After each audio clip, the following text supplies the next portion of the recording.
friends, welcome to Biology Simplified Tamil app. Welcome all. இப்போ நம்ம வந்து மாலிகுலர் பேசிஸ் ஆஃப் இன்ஹெரிட்டன்ஸ்ல டிஎன்ஏ ரெப்ளிகேஷன் பார்க்க போறோம். இன்னைக்கு மாலிகுலர் பேசிஸ் ஆஃப் இன்ஹெரிட்டன்ஸ்ல டிஎன்ஏ ரெப்ளிகேஷன் பார்க்க போறோம்.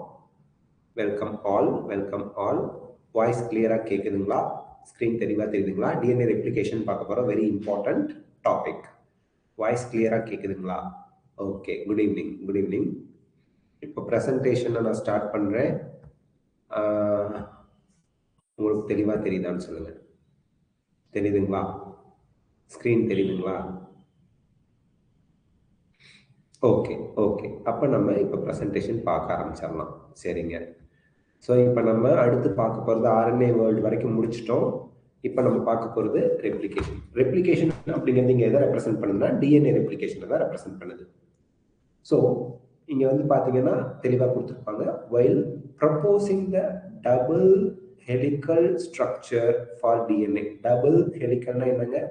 ஒரு ஸ்ட்ராண்ட் இப்படி இருக்கு, இன்னொரு ஸ்ட்ராண்ட் இப்படி வருது. ஸோ இதுதான் ஹெலிக்கல். வளைஞ்சி வந்து பார்த்தீங்களா? அதான் double helical structure for DNA.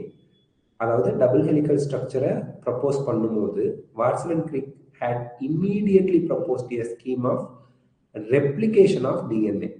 So அவங்க டபுள் ஹெலிக்கல் ஸ்ட்ரக்சர் ஆஃப் டிஎன்ஏவை சொல்லும் போது அது கூடவே சேர்ந்து டிஎன்ஏ எப்படி ரெப்ளிகேட் ஆகுது, ஒரு டிஎன்ஏ எப்படி 2 டிஎன்ஏவா ரெப்ளிகேட் ஆகுதுங்கிறதையும் சொல்லிட்டாங்க.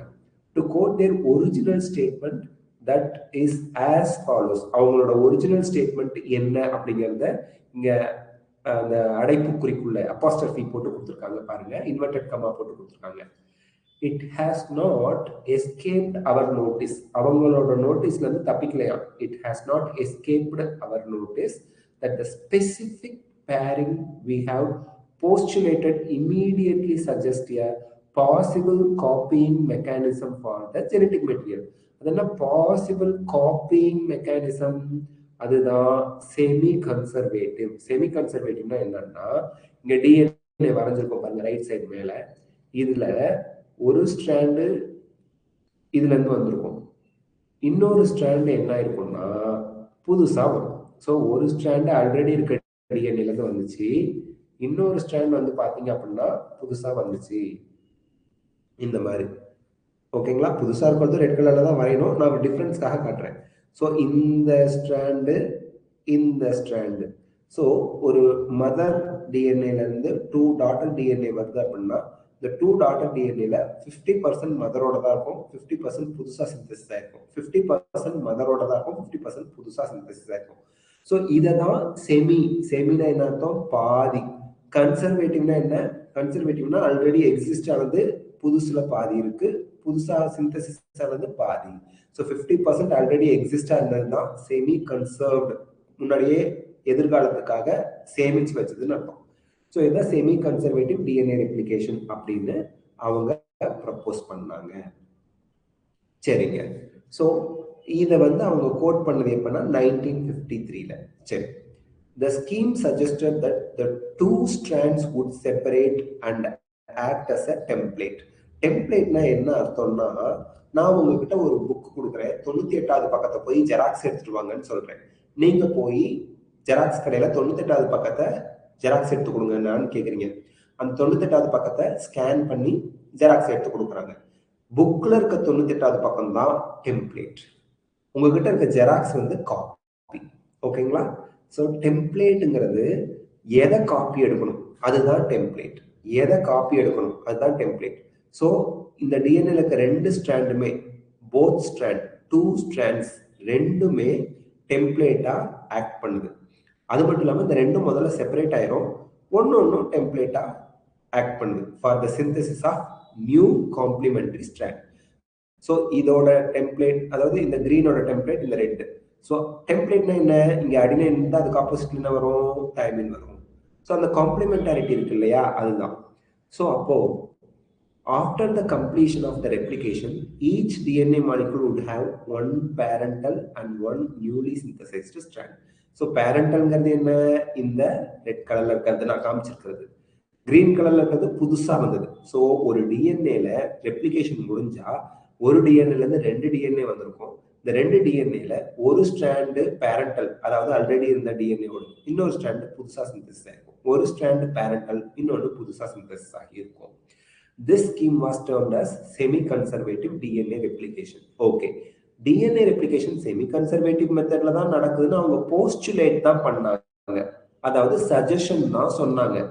ஆனா பாசிபிள் காப்பிங் பாசிபிள் இருக்கலாம் அப்படின்னு தான் சொன்னாங்க. ஆனா அதுதான் எக்ஸாக்டா அப்படின்னா அதுக்கு ப்ரூஃப் வேணுமா இல்லையா சயின்டிபிக்கா? அதுக்கு தான் experimental proof. The experimental proof for semi-conservative replication of DNA பார்ப்போம். It is now proven that DNA replicates semi-conservatively. இப்போ ப்ரூவே பண்ணிட்டாங்க. என்ன ப்ரூவ் பண்ணிட்டாங்க? DNA semi-conservative மெத்தட்ல தான் ரெப்ளிகேட் ஆகுது. இந்த இடத்துல you should understand one thing.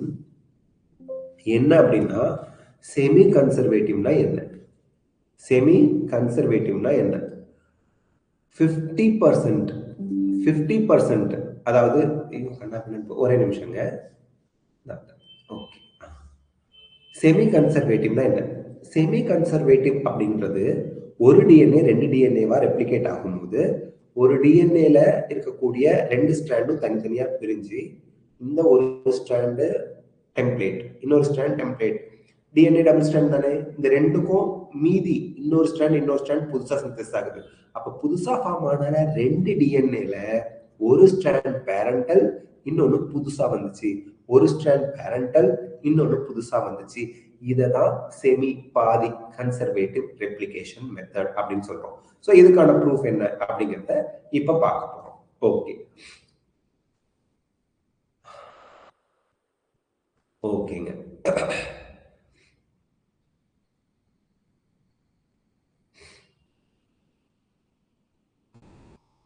So the experimental proof. It is now proven that DNA replicates semi-conservatively. It was shown first in Escherichia coli. இதை வந்து நம்ம ஷார்ட்டா E. coli அப்படின்னு சொல்லுவோம், Escherichia coli, and subsequently in higher organisms. So first பாக்டீரியாவில தான் semi-conservative மெத்தடை prove பண்றாங்க E. coliல. அதுக்கப்புறம் தான் ஹையர் ஆர்கானிசத்திலையும் DNA ரெப்ளிகேஷன் semi-conservative மெத்தட்ல தான் நடக்குது அப்படின்னு சொல்றோம். ஹையர் ஆர்கானிசம்னா யாரு? யூகேரியாட்ஸ். யூகேரியாட்ஸ்ல multi cellular organism. Multi cellular ஆர்கானிசத்தை நம்ம ஹையர் ஆர்கானிசம் அப்படின்னு சொல்லுவோம். So plants multi cellular organism தானே. ஹியூமன் செல்ஸ் இதுலலாம் நமக்கு டிஎன்ஏ ரெப்ளிகேஷனை ப்ரூவ் பண்ணியிருக்காங்க செமி கன்சர்வேட்டிவ் மெத்தட். ஃபர்ஸ்ட் பாக்டீரியால, எதுல? ஈ கோலைல. Matthew Meselson and Franklin Stahl. Important NEET cute exam question மறந்துடாதீங்க. Michelson and Franklin Stahl performed the following experiment in 1958. Important question, note பண்ணுங்க. ஸோ இந்த இயர் ரொம்ப முக்கியம்.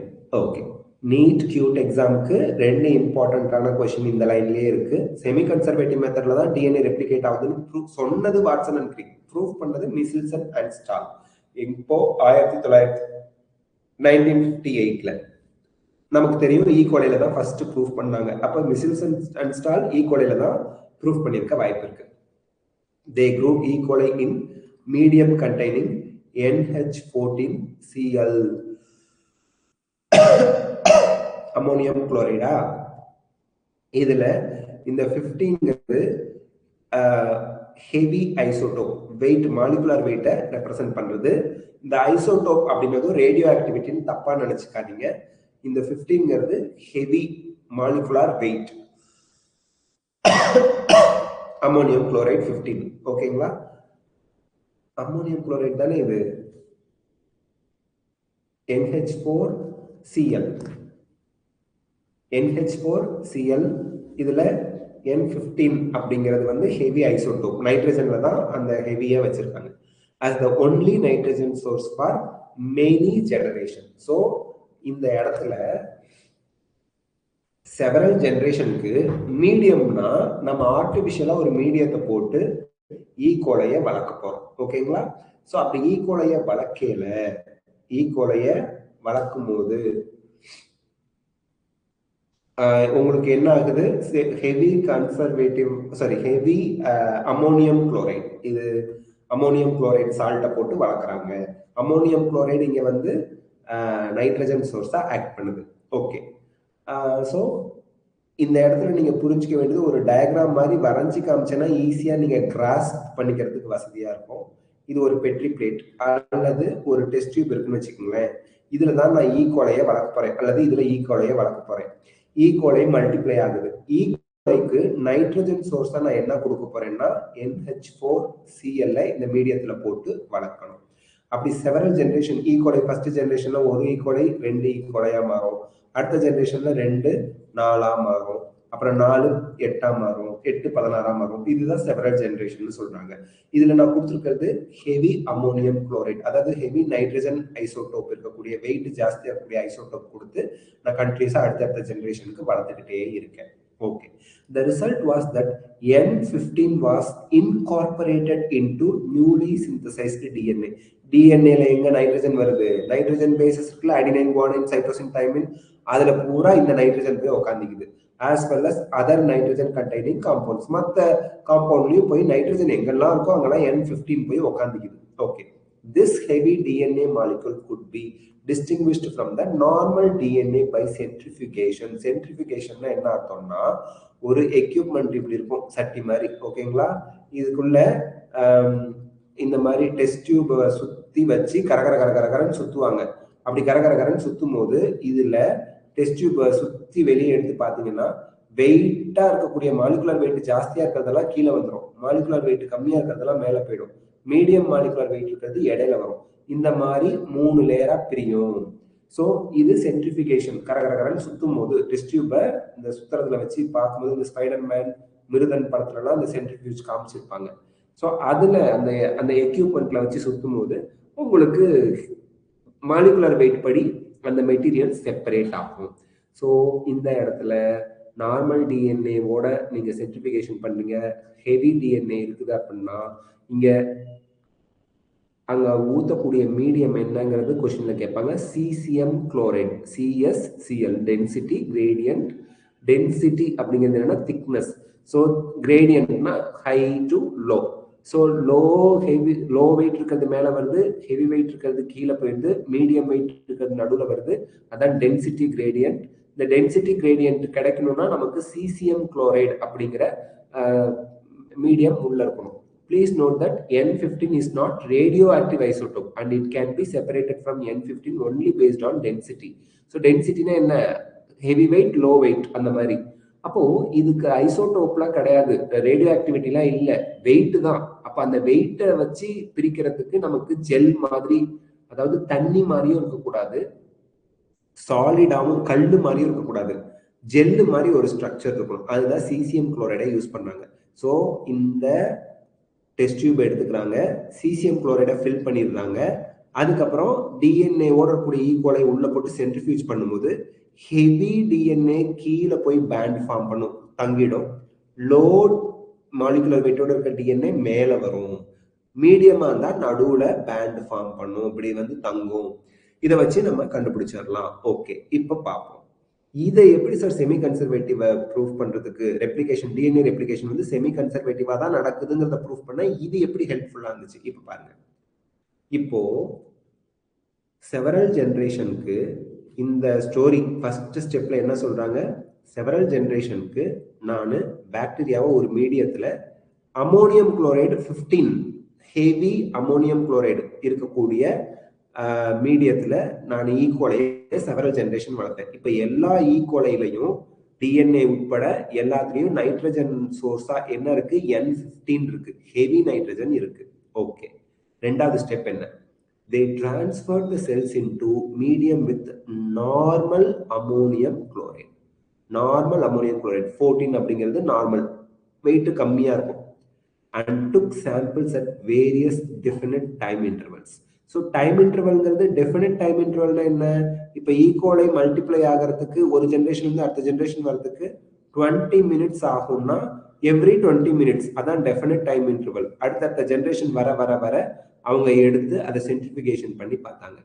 ஸோ செல் மல்டிப்ளை ஆக ஆக டெஃபினட் டைம் இன்டர்வல்ஸில் extracted the DNA that remained as double stranded helices.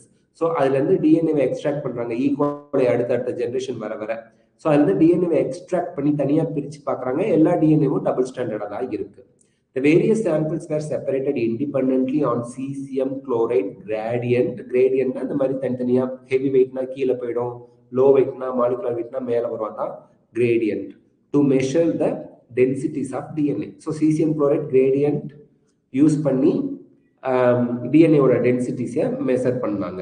So can you recall what centrifugal force is and think why a molecule with higher mass density would sediment faster? ஏன்னா வெயிட்டா இருக்கிறது கீழே நோக்கி வேகமாக சுற்றும் போது போயிடும், அவுட்டர் சைட்ல போயிடும். லோ வெயிட்டா இருக்கிறது நடுவுலயே இருக்கும், உள்ளேயே இருக்கும், மேலேயே இருக்கும் அப்படிங்கிறது தான். சரிங்க, இப்ப பாருங்க தேர்ட் பாயிண்ட் வந்துட்டாங்க. thus the DNA that was இந்த இடத்துல திருப்பி நான் சொல்லிடுறேன், இதை நோட் பண்ணுங்க.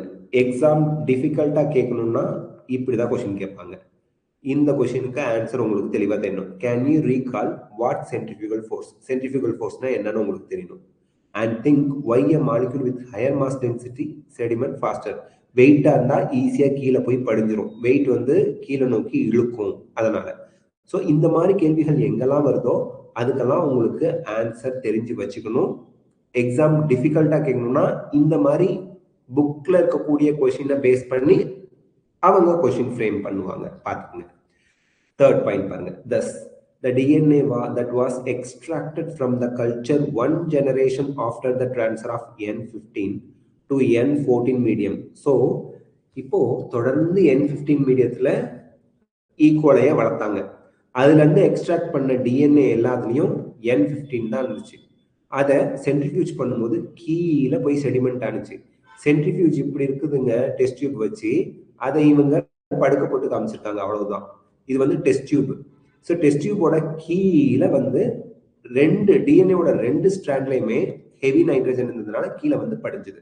அடுத்து இப்போ அவங்க என்ன பண்ணிட்டாங்க, N14 மீடியத்துல போட்டு வளர்க்க ஆரம்பிச்சிட்டாங்க. இப்போ ஆல்ரெடி இருந்த டிஎன்ஏல இந்த ரெண்டு ஸ்ட்ராண்டும் பிரிஞ்சிருக்கும், இந்த ஸ்ட்ராண்ட் இங்க போயிருக்கும், இந்த ரெட் ஸ்ட்ராண்ட் இங்க வந்திருக்கும். ஓகே, புதுசா ஃபார்ம் ஆகிற ஸ்ட்ராண்டுக்கு நைட்ரஜன் சோர்ஸ் என்ன கொடுத்துருக்காங்க, செகண்ட் பாயிண்ட்லயே சொல்லிட்டாங்க. ஃபர்தரா இனிமே N14 நார்மல் அமோனியம் குளோரைட் தான் கொடுக்க போறாங்க. அப்ப புதுசா ஃபார்ம் ஆகிற ஸ்ட்ராண்ட்ல N14 இருக்கும், ஆல்ரெடி இருந்ததுல N15 இருக்கும். இதை வச்சு நம்ம என்ன சொல்லிடலாம், எப்பா ஒரு ஸ்ட்ராண்டு பேரண்டல்பா, ஒன்னு புதுசா ஃபார்ம் ஆயிருக்குப்பா. ஏன்னா ஒன்னு வந்து ஹெவி வெயிட்டோட இருக்கு, ஆல்ரெடி இருந்தது. புதுசா இருந்ததுக்கு நான் வெயிட் கம்மியா இருக்கிறது, மாலிகுலர் வெயிட் கம்மியா இருக்கிறது கொடுத்தேன் நார்மலு, அதனால பாதி ஸ்ட்ராண்ட் நார்மலா இருக்கு. சரி, இது கண்ணுக்கே தெரியாதே, இந்த டிஎன்ஏ உங்க கண்ணுக்கே தெரியாதே, அதுவும் டிஎன்ஏ வந்து பச்சை கலர் சிவப்பு கலரா இருக்காதே, நம்ம புரிஞ்சுக்கிறதுக்காக கிராஃபிக்கல் ரெப்ரஸன்டேஷன்ல கொடுத்துருக்காங்க, இது கூடவா எனக்கு தெரியாது, டிஎன்ஏ கலர்லெஸ் தானே அப்படின்னு நீங்க கேட்பீங்க. அதுக்கு ப்ரூஃப் பண்ணதான் இப்ப என்ன பண்றாங்க, மிசெல்சன் அண்ட் ஸ்டால் இந்த சென்ட்ரிஃபியூஜ் திருப்பி பண்றாங்க. இப்போ ஹெவி வெயிட்டா இருந்தது கீழே போய் படிஞ்சுது. இப்போ அடுத்த ஜென்ரேஷன்ல N14 கொடுத்தப்ப வெரி நெக்ஸ்ட் ஜென்ரேஷன்ல மிடில்ல வந்து படிஞ்சது வெயிட். ஏன்னா பாதி N15 பாதி N14. அடுத்து இப்ப இது ரெண்டும் இப்படி பிரியுது, ஓகேங்களா? சாரி, ரெட் இங்க இருக்கு காமிச்சு, இது இப்படி, இது ரெண்டும் இப்படி பிரியுது. பிரிஞ்சுட்டு புது ஸ்ட்ராண்ட் திருப்பியும் நான் N14 தான் கொடுக்குறேன், திருப்பியும் N14 தான் கண்டினியூவா அடுத்த ஜென்ரேஷன் கொடுக்குறோம். அப்போ அடுத்த ஜென்ரேஷன்ல பாருங்க, இந்த கிரீனோட புது கிரீன் ஃபார்ம் ஆயிருக்கா, N14 ரெண்டுமே. இந்த கிரீன் பிரிஞ்சதுல புது கிரீன் ஃபார்ம் ஆயிருக்கா, ரெண்டுமே N14. ஆனா இதுல பாதி ரெட் இருந்தது, ரெட்டா வந்திருக்கும்ல. அப்ப புதுசா ஃபார்ம் ஆனது மட்டும் தான் கிரீனா இருக்கும், பாதி ரெட்டோட இருக்கும். ஸோ இது N15 மிக்ஸ்டா இருக்கும், ஓகேங்களா? ஏன்னா ஒரு பேரண்டல் ஸ்டாண்டோட புதுசு ஃபார்ம் ஆகும், இன்னொரு பேரண்டல் ஸ்டாண்டோட புதுசு ஃபார்ம் ஆகும். ஸோ அப்படி இருக்கும்போது உங்களுக்கு வந்து பாதி N15 பாதி N15னா 14 அப்படின்னா திருப்பி இதுல இருந்து ஃபார்ம் ஆகிறது ஒரு கம்ப்ளீட் டிஎன்ஏ N14 ஒரு கம்ப்ளீட் டிஎன்ஏ N15 இருக்கும். ஸோ அப்படி பார்க்கல 4 ஸ்ட்ராண்ட், 2 ஸ்ட்ராண்ட்ல இருந்து 4 ஃபார்ம் ஆனிச்சு, 4ல 2ல மிக்ஸ்டா இருக்கும் N15 ரெண்டுமே N14 இருக்கும். அப்ப 2 N14 இருக்கிறது வெயிட் கம்மியா இருக்கிறதுனால மேல போய் அந்த சென்ட்ரிஃபியூஜ் பண்ணும்போது மிதந்துகிட்டு இருக்கும் சீசியம் குளோரைட்ல. இன்னொன்னு மிடில்ல ஃபார்ம் ஆகும், கீழே ஃபார்ம் ஆகாது. சரி, இதுல இருந்து அடுத்த கேள்வி கேட்பாங்க, அடுத்த ஜெனரேஷனுக்கு N14 கொடுத்து வளர்த்தா என்ன ஆகும்?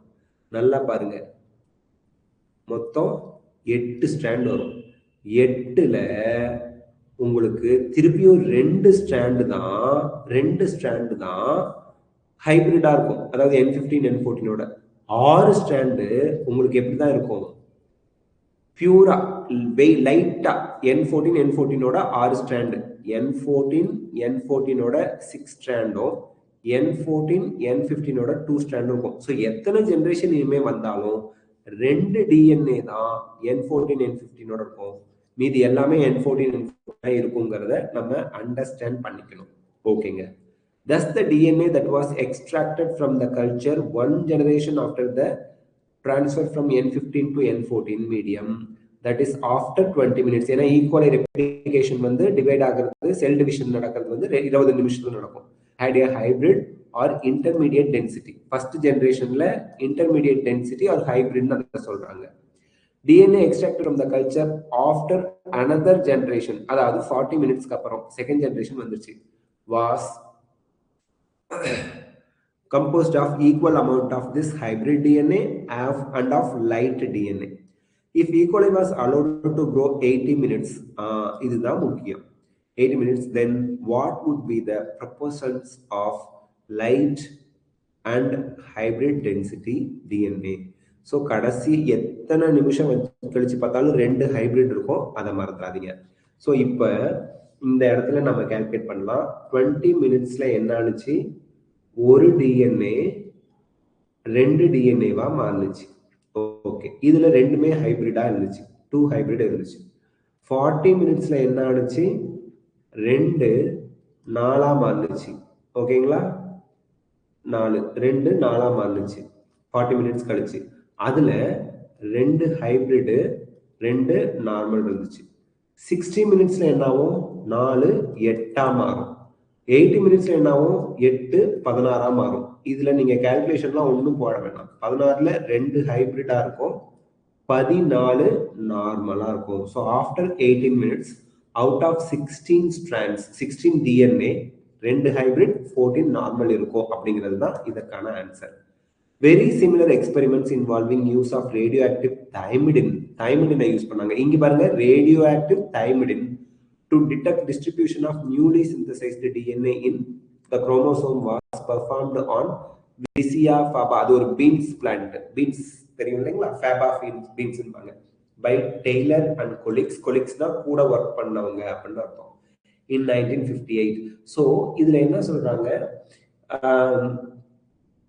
இந்த இடத்துல டிஎன்ஏல நமக்கு தெரியும் தைமிடின், அடினைன், குவானைன், சைட்டோசின், யுராசில்ல தைமிடின்லாம் இருக்கு.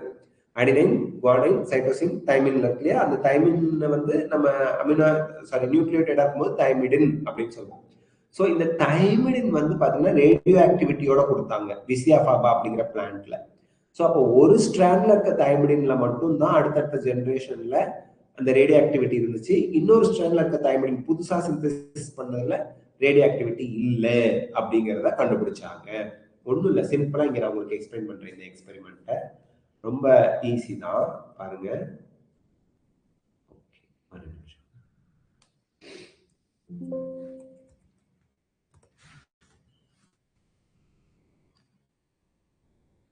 ஸோ இப்போ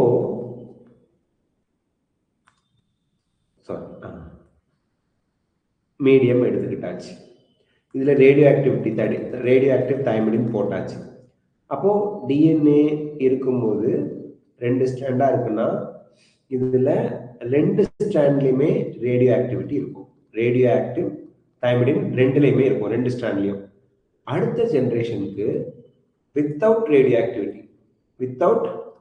ஆக்டிவிட்டி கொடுக்குறாங்க. எது, தைமிடின். இந்த 2 ஸ்ட்ராண்ட் பிரியும் போது உங்களுக்கு புதுசா ஒரு ஸ்ட்ராண்ட் ஃபார்ம் ஆகும்ல. ஒரு ஸ்ட்ராண்ட்ல ரேடியோ ஆக்டிவிட்டி இருக்கும், இன்னொரு ஸ்ட்ராண்ட்ல ரேடியோ ஆக்டிவிட்டி இருக்காது. ஏன்னா நான் செகண்ட் ஜெனரேஷனுக்கு ரேடியோ ஆக்டிவிட்டி இல்லாத தைமிடின் மீடியத்துல வளர்த்தேன் டிஎன்ஏவை. ஸோ இப்படி விசியா ஃபாபால அவங்க ரேடியோ ஆக்டிவ் தைமிடினை யூஸ் பண்ணி, இது ரேடியோ ஆக்டிவிட்டி, இது வந்து மாலிகுலர் வெயிட் கிடையாது, இது வந்து ரேடியோ ஆக்டிவிட்டியோட கூடிய தைமிடினை எதுல யூஸ் பண்ணாங்க எக்ஸாம்ல கேட்பாங்க. விசியா ஃபாபாங்கிற பிளான்ட்ல, ஃபேபா பீன்ஸ்ல டெய்லர் அண்ட் அவரோட குரூப் ஆஃப் சயின்டிஸ்ட் ஒர்க் பண்ணாங்க, அதான் கொலிக்ஸ். 1958ல பிளான்ட்ஸ்லயும் டிஎன்ஏ செமி கன்சர்வேட்டிவ் மெத்தட்ல தான் ரெப்ளிகேட் ஆகுது அப்படிங்கிறத ப்ரூவ் பண்ணாங்க.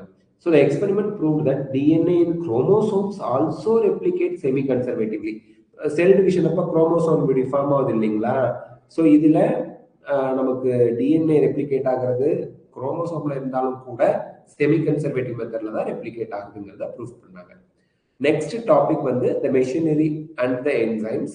இது நாளைக்கு மார்னிங் கிளாஸ் கண்டிப்பாக இருக்கு. இன்னைக்கு மார்னிங் கிளாஸ் இங்கே பவர் கட் அப்படிங்கிறதுனால நான் உங்களுக்கு கண்டக்ட் பண்ணல.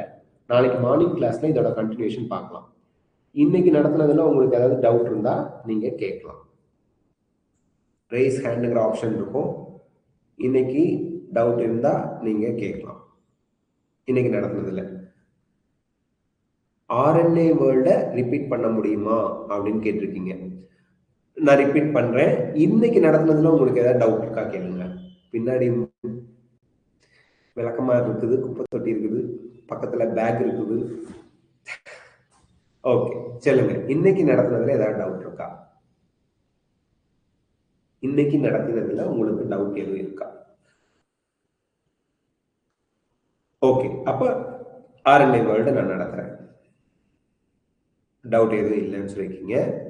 ஆர்என்ஏ வேர்ல்டு கேட்குறீங்க. ஆர்என்ஏ வேர்ல்டு பார்க்கலாம் கடகடான்னு. ஆர்என்ஏ வேர்ல்டு ஈஸி தான். அது ஒன்றும் பெரிய நமக்கு ப்ராப்ளம்லாம் கிடையாது. ஈஸியாக முடிச்சிடலாம். இங்கே பாருங்க, ஃபர்ஸ்ட் ஜெனட்டிக் மெட்டீரியல் எதுங்கிற கொஸ்டின் நமக்கு வரும். ஏன் அப்படின்னா டிஎன்ஏவா ஆர்என்ஏவா அப்படிங்கிறதுனால. ஏன்னா RNA is less stable, more reactive. DNA is highly stable, less reactive. So ஆர்என்ஏங்கிறது லெஸ் ஸ்டேபிள், ரொம்ப குறைவான ஸ்டெபிலிட்டியோட இருக்கிறது. But highly reactive. ஏன் ஹைலி ரியாக்டிவ்னு சொல்றோம்? ரைபோ சுகர்ல செகண்ட் கார்பன்ல OH இருக்குன்னா இது யாருக்கூடையாவது போய் ரியாக்ட் பண்ணி வேற பொருளா மாறிடும், வேற மாலிக்யூலா மாறிடும். அப்ப ஆர்என்ஏங்கிறது ஸ்டெபிலிட்டி இல்லாம போயிடுது, வேற வேறவா மாறிக்கிட்டே இருக்கு. It shall be discussed in detail in chapter on the chemical evolution. என்னது எது ஃபர்ஸ்ட் ஜெனடிக் மெட்டீரியல்ங்கிறத எவல்யூஷன் சாப்டர்ல பார்க்கறோம்னு சொல்றாங்க. But briefly we shall highlight some of the facts and points here. சில ஃபேக்ட் அண்ட் பாயிண்ட் தான் நம்ம பார்க்கறோம். தெளிவா சொல்லிட்டான், ஆர்என்ஏ தான் ஃபர்ஸ்ட் ஜெனடிக் மெட்டீரியல். இதுல எந்த டவுட்டும் இல்லை. கொஸ்டினுக்கு ஆன்சர் வந்துருச்சு. ஃபர்ஸ்ட் ஜெனடிக் மெட்டீரியல் எது அப்படிங்கிறதுக்கு ஆன்சர் என்ன? ஆர்என்ஏ தான். ஏன்? There is now enough evidence to suggest that essential life processes, metabolism அப்படின்னா டைஜஷன், அப்சார்ப்ஷன், ரெஸ்பிரேஷன், இந்த மாதிரி இருக்கிறதெல்லாம் மெட்டபாலிசத்துல வந்துடும். டிரான்ஸ்லேஷன்ங்கிறது புரோட்டீன் சிந்தசிஸ். இங்க நோட் பண்ணி வைங்க. டிரான்ஸ்லேஷன் அப்படிங்கிறது புரோட்டீன் சிந்தசிஸ். ஓகே. ஸ்ப்ளைசிங் அப்படிங்கிறது நம்ம டிரான்ஸ்கிரிப்ஷன்ல பார்ப்போம். எம்ஆர்என்ஏ ஃபார்ம் ஆகும்போது ஃபர்ஸ்ட் ஹெச்என்ஆர்என்ஏ தான் ஃபார்ம் ஆகும். ஹெச்என்ஆர்என்ஏல வந்து பாத்தீங்க அப்படின்னா வேற கலர் யூஸ் பண்ணும்போது உங்களுக்கு நல்லா புரியும். இந்த கிரீன் கலர்ல வரதெல்லாம் இன்ட்ரான்ஸ் அப்படிங்கிறது நமக்கு தேவையில்லாதது. ரெட் கலர்ல இருக்கிறது எக்ஸான்ஸ். இப்ப இந்த இன்ட்ரான்ஸை மட்டும் கட் பண்ணி ரிமூவ் பண்ணிட்டு அதுக்கப்புறம் இந்த எக்ஸான்ஸ் மட்டும் ஜாயின் பண்ணி வந்துச்சுன்னா, எக்ஸ்பிரசிங் யூனிட்ஸ் மட்டும் ஜாயின் பண்ணி வந்துச்சு, இன்ட்ரான்ஸ்லாம் தூக்கி போட்டுச்சு அப்படின்னா இப்ப இதுக்கு பேரு எம்ஆர்என்ஏன்னு சொல்லுவோம். இந்த ப்ராசஸ் இருக்கு பாத்தீங்களா, ஹெச்என்ஆர்என்ஏல இருக்க இன்ட்ரான்ஸை கட் பண்ணி தூக்கி போட்டுட்டு அப்ப எக்ஸான்ஸ் தனித்தனியா இருக்கும்ல, அதெல்லாம் ஜாயின் பண்ணி எம்ஆர்என்ஏன்னு சொல்றோம் பாத்தீங்களா. இந்த ப்ராசஸ்க்கு பேரு கட் பண்ணி இன்ட்ரான்ஸை தூக்கி போட்டுட்டு எக்ஸான்ஸை மட்டும் டிஎன்ஏ லைகேஸை யூஸ் பண்ணி ஜாயின் பண்ற ப்ராசஸ்க்கு பேரு ஸ்ப்ளைசிங். ஸோ இது எங்க நடக்குது? ஆர்என்ஏல தானே நடக்குது. அதான் அவங்க சொல்றாங்க, ஆர்என்ஏவை சுத்தி இந்த process, important process, essential process, metabolism, translation, ஸ்ப்ளைசிங்லாம் இவால்வ் ஆகி இருக்கு, உருவாகி இருக்கு. RNA used to act as a genetic material as well as catalyst. So RNA வந்து first genetic material ஆகும் as well as catalystனா ஒரு ரியாக்ஷனை துரிதப்படுத்துறது, வேகப்படுத்துறவங்கள தான் நம்ம catalyst அப்படிம்போம். So there are some important biochemical reaction in living system that are catalyzed by RNA catalyst and not by protein enzymes. So most of the enzymes are proteins. ஓகேங்களா? Some enzymes are not proteins. அவங்க யாருன்னா ரைபோசைம். ரைபோசைம்ங்கிறது ஒன்றும் இல்லை, RNA என்சைமா கேட்டலிட்டிக்கா act பண்ணிச்சுன்னா அதை ரைபோசைம் அப்படிம்போம். So RNA கேட்டலிஸ்டா இருக்குது. சில important biochemical ரியாக்ஷன்ஸ்க்கு RNA என்சைமா act பண்ணுது, protein enzyme இல்லை. அதனால ஆர்என்ஏ தான் ஃபர்ஸ்ட் ஜெனடிக் மெட்டீரியலா இருந்திருக்கும். But RNA being A catalyst என்னங்க, ஒரு ரியாக்ஷனை துரிதப்படுத்த வேகப்படுத்துறவன். அதனால அவன் ஹைலி ரியாக்டிவா இருப்பான். ஏன்னா ஒரு சப்ஸ்ட்ரேட்டோட போய் பைண்ட் ஆகணும், அந்த சப்ஸ்ட்ரேட்டை ப்ராடக்டா மாற்றணும் அப்படின்னா ஆர்என்ஏ ரியாக்டிவா இருக்கணும். அண்ட் ஹென்ஸ் ஹைலி ரியாக்டிவா இருக்கவே நிலை மாறிக்கிட்டே இருக்கான்னு அர்த்தம். அப்ப ஸ்டெபிலிட்டியா இல்ல, அன்ஸ்டேபிள், நிலைப்பு தன்மை இல்லாம இருக்கான். தேர்ஃபோர் டிஎன்ஏ ஹேஸ், அதனால ஆர்என்ஏல இருந்து டிஎன்ஏ இவால்வ் ஆகி வந்திருக்கும் with chemical modification that makes it more stable. chemical modification என்ன, ரைபோ சுகர்ல செகண்ட் கார்பன்ல இருந்து இந்த ஆக்சிஜன் ரிமூவ் ஆகி போயிடுச்சுன்னா இது ரியாக்ஷன் இல்லாம லெஸ் ரியாக்டிவா மாறி மோர் ஸ்டேபிளா மாறிடுது. ஸோ கெமிக்கல் சேஞ்சஸ் நடந்து ஆர்என்ஏல இருந்து டிஎன்ஏ இவால்வ் ஆகி வந்திருக்கு. அதனால டிஎன்ஏ மோர் ஸ்டெபிலிட்டியோட இருக்கு. அப்ப ஆர்என்ஏல இருந்து தான் டிஎன்ஏ வந்திருக்கு. அப்ப ஆர்என்ஏ தான் first generic material. DNA being double-stranded and having complementary strand further resist changes. So DNA, RNA single-stranded, but DNA double-stranded. அப்புறம் complementary base pairing என்னங்க, அடினைன் தைமினோட தான் சேரும், குவானைன் சைட்டோசினோட தான் சேரும். இந்த தைமின் வந்து எக்ஸ்ட்ரா ஸ்டெபிலிட்டியை கொடுக்குது. So and another thing, DNA ரெப்ளிகேஷன்ல ஏதாவது மிஸ்டேக் நடந்தா டிஎன்ஏ தன்னைத்தானே ரிப்பேர் பண்ணிக்கும், சரி பண்ணிக்கும். ஆனா ஆர்என்ஏ தன்னைத்தானே ரிப்பேர் பண்ணிக்காது. ஸோ இந்த ரீசன்ஸ் எல்லாம் தான் டிஎன்ஏ வரத்துக்கு காரணம்னு சொல்றாங்க. அப்போ ஆர்என்ஏ வேர்ல்டுல என்ன சொல்றாங்க, ஃபர்ஸ்ட் ஜெனடிக் மெட்டீரியல் ஆர்என்ஏ. ஆர்என்ஏவை சுத்தி தான் நமக்கு வந்து ஹைலி எசென்ஷியல் லைஃப் ப்ராசஸான மெட்டபாலிசம், டிரான்ஸ்லேஷன், ஸ்பிளைசிங் இதெல்லாம் இருக்கு. அண்ட் இங்க வந்து பாத்தீங்க அப்படின்னா ஆர்என்ஏ கேட்டலிஸ்டா ஆக்ட் பண்றதுனால ஹைலி ரியாக்டிவா இருக்கு, அன்ஸ்டேபிளா இருக்கு. ஆர்என்ஏல இருந்து ஸ்டேபிளான ஒரு ஜெனடிக் மெட்டீரியல் டிஎன்ஏ உருவாகி இருக்கு. அப்படிங்கறதெல்லாம் தான் இதுல சொல்லியிருக்காங்க. ஸோ இதுல வேற ஒன்றும் கிடையாது. இவங்க சொல்லியிருக்கிறத நம்ம அண்டர்ஸ்டாண்ட் பண்ணிக்கிட்டோம் அப்படின்னாலே அவங்க எக்ஸாம்ல கொஸ்டின் கேட்டா நம்ம சொல்லிடலாம். ஓகேங்களா? Experimental proof first point. Experimental proof first பாயிண்டோட ஓவர்வியூ சொல்றேன்ப்பா. எக்ஸ்பெரிமெண்டல் பாயிண்டோட overview. experimental proof.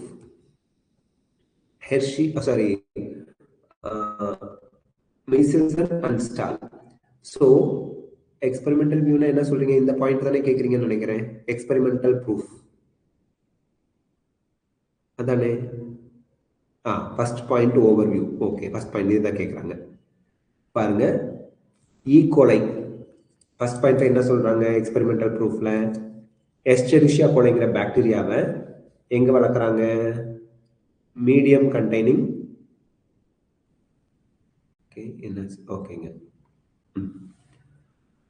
Medium containing ammonium chloride. Ammonium குளோரைட்ல 15 அப்படிங்கிறது ரேடியோ ஆக்டிவிட்டி கிடையாது, N15 அப்படிங்கிறது ஹெவி ஐசோடோப், வெயிட் ஜாஸ்தியா இருக்க nitrogen as the only nitrogen source. So petri plate or test டியூப்ல அம்மோனியம் குளோரைடு ஹெவி நைட்ரஜன் அதை போட்டு ஈகோலை வளர்க்குறேன். ஈகோலை செவரல் ஜெனரேஷன் இதுலேயே வளர்க்குது. ஸோ ஒரு கட்டத்தில் ஈகோலைக்கு நைட்ரஜன் சோர்ஸ்னா இந்த N15 மட்டும்தான். அப்போ டிஎன்ஏல நைட்ரஜன் இருக்கும், புரோட்டீன்ல நைட்ரஜன் இருக்கும், செல் மெம்பரேன்ல நைட்ரஜன் இருக்கும், எங்கெல்லாம் நைட்ரஜன் இருக்கும் அங்கே ஈகோலைல N15 ஹெவியா இருக்கும். அப்போ ஓவரால் பாக்டீரியா ஈகோலையோட வெயிட் ஜாஸ்தியா இருக்கும் நார்மல் பாக்டீரியாவை விட. ஸோ நைட்ரஜன் சோர்ஸா அம்மோனியம் குளோரைட் மட்டும்தான் கொடுக்குறோம். The result was that N15 was incorporated in newly synthesized DNA. ஏன்னா டிஎன்ஏல nitrogen base adenine, guanine, cytosine, தைமின்லாம் இருக்கு, அங்கெல்லாம் போய் N15 படிஞ்சிடும். N15 தான் இருக்கும். as well as other nitrogen containing compounds, proteinலாம் இருக்கும். This heavy DNA molecule could be distinguished from normal DNA. So இந்த பாக்டீரியால இருக்கக்கூடிய ஹெவி டிஎன்ஏங்கிறது நார்மல் பாக்டீரியா இருக்க டிஎன்ஏவோட ஈஸியா வித்தியாசம் பார்த்துடலாம். ஏன்னா இதுக்கு வெயிட் கம்மி, இதுக்கு வெயிட் ஜாஸ்தி. N15ஓட வளர்ந்த ஈகோலைல N14ஓட வளர்ந்த ஈக்குவலையில் இருக்கிறத விட டிஎன்ஏவோட வெயிட் ஜாஸ்தியாக இருக்கும். பட் அதை எப்படி கண்டுபிடிப்பீங்க? கண்ணால் பார்த்து கண்டுபிடிக்க முடியாது. அப்போ சென்ட்ரிஃபியூஜ் பண்ணி தான் பண்ண முடியும். அப்படி சென்ட்ரிஃபியூஜ் பண்ணுறதுக்கு உங்களுக்கு தேவையானது அதில் ஒரு மெட்டீரியல் நீங்கள் டெஸ்ட் டியூப்பில் போட்டணும். சீசியம் குளோரைடை போட்டு ஃபில் பண்ணிடணும். அது ஜெல்லி மாதிரி இருக்கும். செமி லிக்விடாக இருக்கும், செமி சாலிடாக இருக்கும். இதில் டிஎன்ஏவை எக்ஸ்ட்ராக்ட் பண்ணி போட்டு சென்ட்ரிஃபியூஜ் பண்ணும்போது ஹெவி மாலிகுலர் வெயிட் ஜாஸ்தியாக இருந்தால் கீழே வந்து படியும், லைட்டாக இருந்தால் மேலே படியும், மீடியம் வெயிட்டாக இருந்தால் ஹைப்ரிடாக இருந்தால் இடையில படியும். ஸோ இதை வச்சு நம்ம நைட்ரஜன் 15 இருக்கக்கூடிய ரேடியோ ஆக்டிவ் ஐசோடோப் இல்லை, இது it is not a radio active isotope. இது வந்து டென்சிட்டியை வச்சு தான் பிரிக்க முடியும். டென்சிட்டினா வெயிட் மாஸ் அதை வச்சு. ஸோ அதோட வெயிட்டுக்கு தகுந்த மாதிரி அந்த சீசியம் குளோரைடில் கீழே வந்து படிதா, மேலே படிதா, நடுவில் படிதா அப்படிங்கிறத வச்சு நம்ம என்ன தெரிஞ்சுக்கலாம்? டிஎன்ஏ அந்த எதில் வளர்க்குறோம், செமி கன்சர்வேட்டிவ் மெத்தடில் தான் டிஎன்ஏ ரெப்ளிகேட் ஆகுதுங்கிறத ப்ரூவ் பண்ணாங்க. இதை பேஸ் பண்ணி தான். ஓகேங்களா? இதுதான் ஃபர்ஸ்ட் பாயிண்டோட ஓவர்வியூ. அதுக்கப்புறம் ஃபர்தராக அவங்க வந்து அடுத்தடுத்த ஜென்ரேஷனில் N14 மட்டும் நார்மல் கொடுத்து மட்டும் வளர்த்தாங்க. ஓகேங்களா? அப்போ பாதி டிஎன்ஏ N15ஓட இருக்கு, பாதி டிஎன்ஏ ஒரு ஸ்ட்ராண்ட் N15, ஒரு ஸ்ட்ராண்ட் N14ஓட வளர்ந்துச்சு. அடுத்தடுத்த ஜென்ரேஷன் போகும்போது எப்படி வந்துச்சுங்கிறது தான் எக்ஸ்பெரிமெண்ட்ல ப்ரூவ் பண்ணியிருந்தாங்க. ஓகே, வேற ஏதாவது டவுட் இருக்கா? சரி, நாளைக்கு காலையில் 6 AM கிளாஸ் இருக்கு. உங்களுக்கு நான் மெசேஜ் போட்டுடுறேன். மெசேஜ் ஒரு 5:45 உங்களுக்கு வர மாதிரி போட்டுடுறேன். ஓகேங்களா? Good night, take care, see you all. Thank you. நல்லா படிங்க. நிறைய கொஸ்டின்ஸ் எல்லாம் நல்லா